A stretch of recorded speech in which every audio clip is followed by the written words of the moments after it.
Selamat siang kepada Miss Vilay Mary. Perkenalkan, nama saya Rosiana Simanjuntak dengan NIM 246120100009 yang ingin mempresentasikan materi tentang hakikat demokrasi yang berlandaskan Pancasila dan Undang-Undang Negara Republik Indonesia tahun 1945.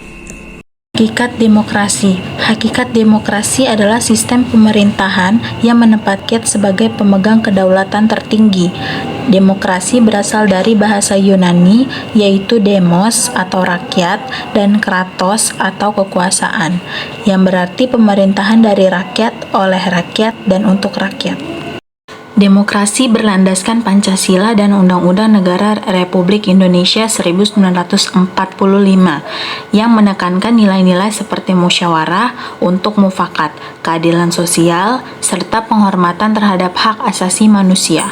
Demokrasi juga mencakup kebebasan berpendapat, persamaan di depan hukum, serta pemilihan umum yang jujur dan adil. Jadi artinya adalah kekuasaan itu ada di tangan rakyat. Dalam praktiknya ini berarti rakyat punya hak memilih, menyuarakan pendapat, atau pula berperan aktif dalam kehidupan bernegara. Contohnya saat pemilu, masyarakat bisa memilih pemimpin sesuai keinginannya. Itu bentuk langsung dari demokrasi.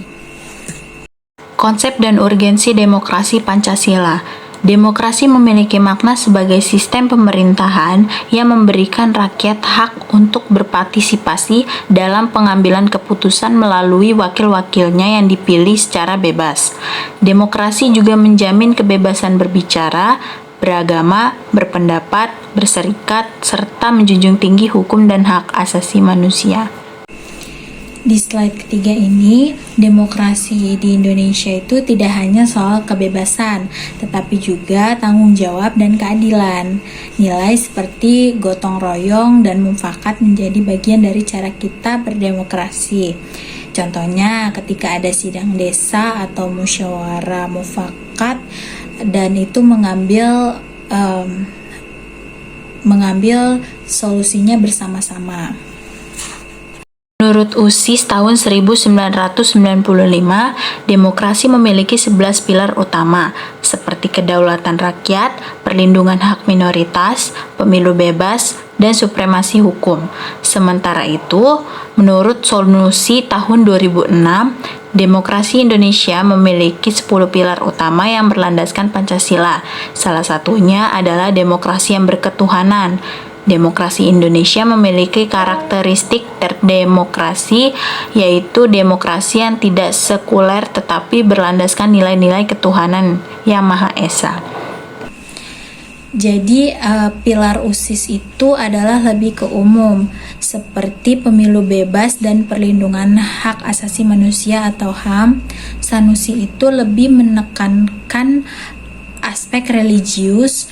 Jadi demokrasi kita disebut teodemokrasi, demokrasi yang tetap berlandaskan nilai ketuhanan. Contohnya kampanye politik yang sering dimulai dengan doa bersama atau kegiatan keagamaan lain. Jenis-jenis demokrasi dalam pemikiran politik.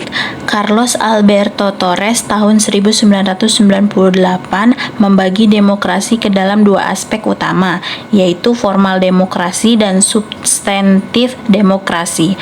Formal demokrasi merujuk pada bentuk pemerintahan, sedangkan substantif demokrasi lebih menitik beratkan pada bagaimana demokrasi dijalankan.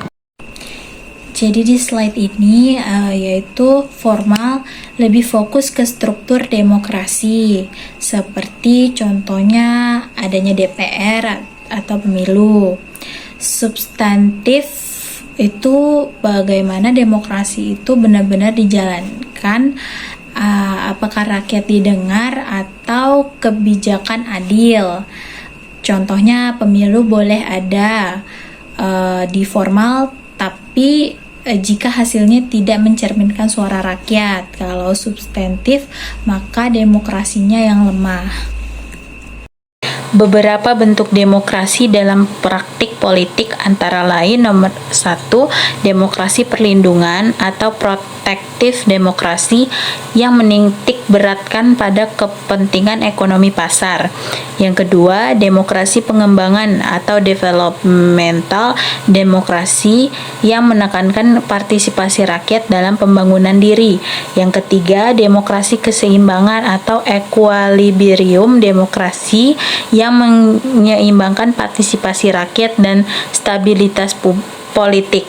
Yang keempat, demokrasi partisipatori atau partisipatory demokrasi yang menuntut keterlibatan aktif masyarakat dalam pengambilan keputusan. Jadi yang di bagian slide ini yang pertama itu ada protektif. Protektif itu melindungi kepentingan individu dan pasar. Protektif demokrasi itu berfungsi sebagai tameng hak warga, misalnya Undang-Undang Perlindungan Konsumen yang menjamin pembelian dapat barang aman dan ganti rugi. 2. Developmental rakyat dilibatkan untuk membangun diri. Contohnya itu fokus memperdayakan rakyat agar makin maju. Contohnya program KKN, di mana mahasiswa dan warga desa saling belajar dan membangun UMKM. Yang ketiga itu ada equilibrium, seimbang antara rakyat dan negara. Contohnya menjaga keseimbangan partisipasi dan stabilitas. Dan nomor keempat itu ada partisipatory atau rakyat yang benar-benar aktif. Contohnya bisa dilihat waktu pemilu atau saat masyarakat ikut memberikan masukan ke pemerintah soal kebijakan. Demokrasi Indonesia, sejarah dan implementasi. Sejak kemerdekaan Indonesia telah mendeklarasikan dirinya sebagai negara demokrasi yang berkedaulatan rakyat. Demokrasi Indonesia berbeda dengan demokrasi Barat karena berakar pada nilai-nilai budaya dan agama. Di slide ini itu sebelum ada istilah demokrasi, bangsa kita sudah terbiasa dengan musyawarah, gotong royong, dan rembuk. Contohnya pemilihan kepala desa itu lewat musyawarah dan bukan sekedar voting. Menurut Muhammad Hatta, sebelum istilah demokrasi Pancasila muncul, masyarakat Indonesia sudah memiliki tradisi demokrasi dalam bentuk musyawarah desa, rembuk desa, dan demokrasi desa. Demokrasi desa memiliki 5 unsur utama: hak rapat, mufakat, gotong royong, hak protes, dan hak menyingkir dari kekuasaan raja. Demokrasi Pancasila juga sering disebut sebagai demokrasi konstitusional karena pelaksanaannya didasarkan pada Undang-Undang Dasar Negara Republik Indonesia tahun 1945 dan dijiwai oleh nilai-nilai Pancasila. Di slide ini, jadi demokrasi desa itu adalah akar dari demokrasi Indonesia. Nilai lokalnya itu seperti gotong royong dan hak berbicara sudah jadi budaya sejak lama. Contohnya saat warga membuat keputusan pembangunan desa bersama di balai desa. Sumber demokrasi Pancasila. Yang pertama, demokrasi desa yang sudah ada sejak zaman kerajaan Nusantara dan ditandai dengan musyawarah untuk mufakat. Yang kedua, nilai demokrasi Islam yang menolak kekuasaan absolut dan menekankan keadilan serta persaudaraan. Yang ketiga, pemikiran demokrasi Barat yang berkembang dari ide-ide humanisme dan demokrasi modern sejak abad ke-17. Di slide ini menegaskan jika demokrasi kita tidak boleh lepas dari dasar negara dan hukum yang berlaku, atau bukan demokrasi yang semaunya. Contohnya DPR bisa membuat undang-undang, tetapi tetap harus sesuai dengan Pancasila dan Undang-Undang Dasar 1945. Tantangan demokrasi Indonesia. Yang pertama, rendahnya partisipasi politik masyarakat akibat faktor ekonomi dan pendidikan. Yang kedua, munculnya oligarki politik di mana kekuasaan hanya dikuasai oleh segelintir elit. Yang ketiga, demokrasi yang lebih berorientasi pada kepentingan elit politik daripada kepentingan rakyat. Jadi di slide ini, demokrasi kita masih menghadapi banyaknya masalah, seperti warganya yang masih apatis karena faktor ekonomi, atau kekuasaan yang terkonsentrasi ke segelintir orang.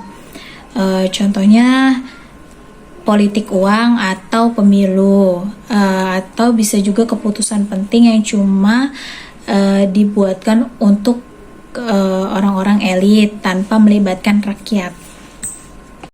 Kesimpulan, demokrasi Pancasila merupakan sistem demokrasi yang berdasarkan nilai-nilai Pancasila dan Undang-Undang 1945 dengan menekankan keseimbangan antara kebebasan individu dan kepentingan kolektif.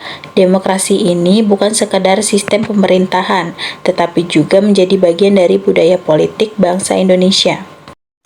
Jadi di penjelasan yang terakhir ini, di kesimpulan, demokrasi itu merupakan Pancasila yang bukan sekadar sistem, tapi cara hidup bangsa yang menyeimbangkan hak individu dan kepentingan bersama. Sekian presentasi yang bisa saya sampaikan, kurang lebihnya saya meminta maaf dan terima kasih.